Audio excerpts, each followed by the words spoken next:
दोस्तों, एक काजल नाम की लड़की होती है। उसकी उम्र करीब 20 साल की होती है। काजल का एक छोटा भाई होता है जिसका नाम राज होता है। उसकी उम्र लगभग 16 साल होती है। काजल की माँ होती है गैर लेकिन उसके इसके पिता नहीं होते। उनके पिता का कुछ साल पहले बीमारी के चलते देहांत हो चुका होता है। यह परिवार बहुत गरीब होता है। इनके पास एक टूटा-फूटा है। इनके पास पैसों की बहुत कमी होती है। अगर इनके कारोबार की बात करें तो यह लोग बकरी चराने का काम करते थे। आस-पड़ोस के गाँव के लोग अपनी बकरियाँ इनके पास छोड़ छोड़ जाया करते। काजल और उसका भाई उन बकरियों को बकरे से हरी करवाकर उनके मालिकों को वापस कर दिया करते थे। इसके बदले वे उनसे कुछ पैसा लिया करते। यही उनका मुख्य व्यवसाय होता था और इसी से वे अपना गुज़ारा करते थे। पढ़ाई का त्याग और जंगल की दिनचर्या समय बीतने लगता है। आर्थिक स्थिति खराब होने की वजह से काजल अपनी पढ़ाई छोड़ देती है। उसका भाई भी पढ़ाई छोड़ बकरी चराने में उसकी मदद करने लगता है। एक दिन काजल अपनी बकरियों को लेकर जंगल में जाती है।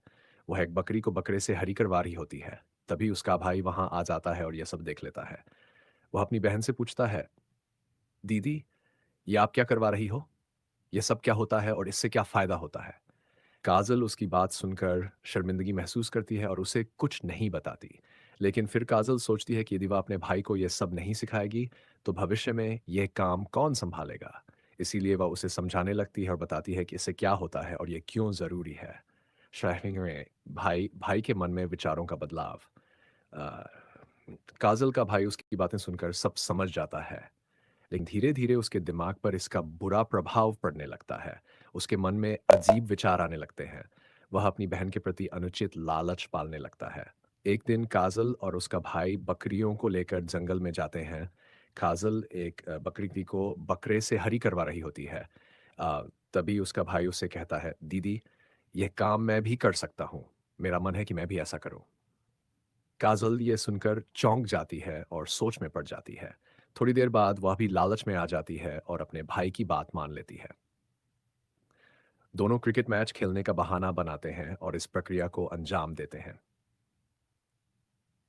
इस घटना के बाद ये दोनों 3 महीने तक इसी तरह जंगल में जाते रहते हैं और क्रिकेट मैच खेलने का बहाना बनाते रहते हैं। 3 महीने बाद काजल की तबीयत अचानक खराब हो जाती है। उसे लगातार उल्टियाँ होने लगती हैं। उसकी माँ उसे पास के एक अस्पताल में लेकर जाती है। डॉक्टर काजल का चेकअप करती है और रिपोर्ट के माध्यम से पता चलता है कि काजल 2 महीने की गर्भवती है। सच का खुलासा और माँ का निर्णय। जब डॉक्टर ये बात काजल की माँ को बताती है, तो उसकी माँ चौंक जाती है। वह तुरंत काजल से पूछती है, "यह सब कैसे हुआ?" काजल डर जाती है और रोते हुए अपनी माँ को सब सच बता देती है। काजल की माँ ये सुनकर दंग रह जाती है। वह सोचती है कि यदि ये बात गाँव में फैल गई, तो उनकी बहुत बदनामी होगी, समाज में उनकी इज़्ज़त खराब हो जाएगी। वह डॉक्टर से बात करती है और उसे पैसे देकर यह मामला दबाने को कहती है। डॉक्टर पैसे ले लेती है और यह मामला वहीं ख़त्म हो जाता है। काजल की शादी और नई शुरुआत। इस घटना के बाद काजल की शादी और नई शुरुआत। इस घटना के बाद काजल की माँ उसके लिए एक लड़का तलाशने लगती है। लगभग 1 महीने के अंदर उसे एक अच्छा लड़का मिल जाता है। शादी उस लड़के से हो जाती है। काजल शादी के बाद अपने पति के घर चली जाती है और अपनी नई ज़िंदगी शुरू करती है। काजल की शादी और नई ज़िंदगी। शादी के बाद काजल एक नए घर में गई। उसका पति विजय एक सीधा-साधा किसान था। काजल ने अपने पुराने जीवन और कड़वे अनुभवों को पीछे छोड़कर एक नई शुरुआत करने की कोशिश की। हालाँकि वह अपनी पुरानी यादों और गलतियों से पूरी तरह मुक्त नहीं हो पा रही थी। विजय ने उसे हर संभव खुशी देने की कोशिश की। वह दिन भर खेतों में मेहनत करता और शाम को घर लौटकर काजल के साथ समय बिताता। लेकिन काजल के भीतर का अपराध बोध उसे चैन नहीं लेने देता। भाई राज की हालत। उधर राज घर पर अपनी माँ के साथ रहता था।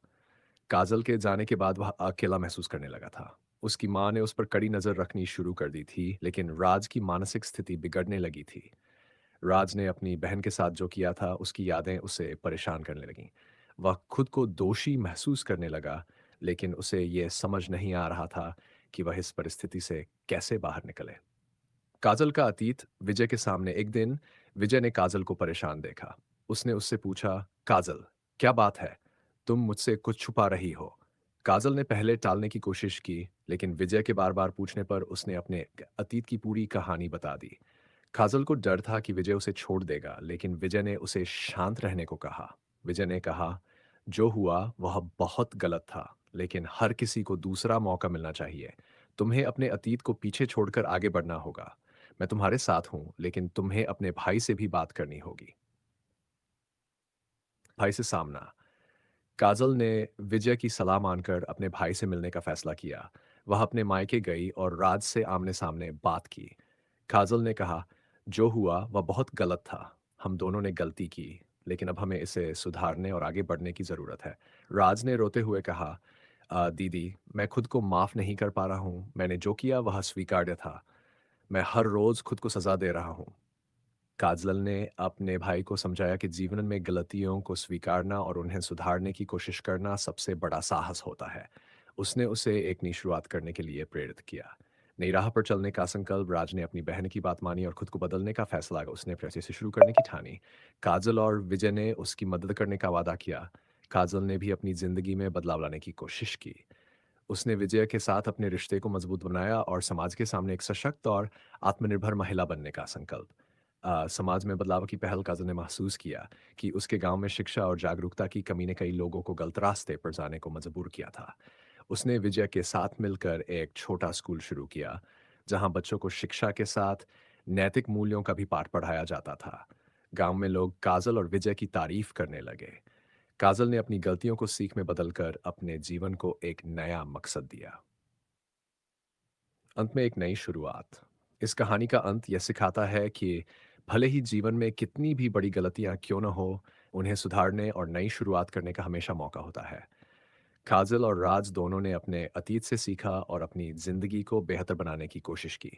यह कहानी रिश्तों की मर्यादा, आत्म संशोधन और जीवन में आगे बढ़ने की प्रेरणा देती है।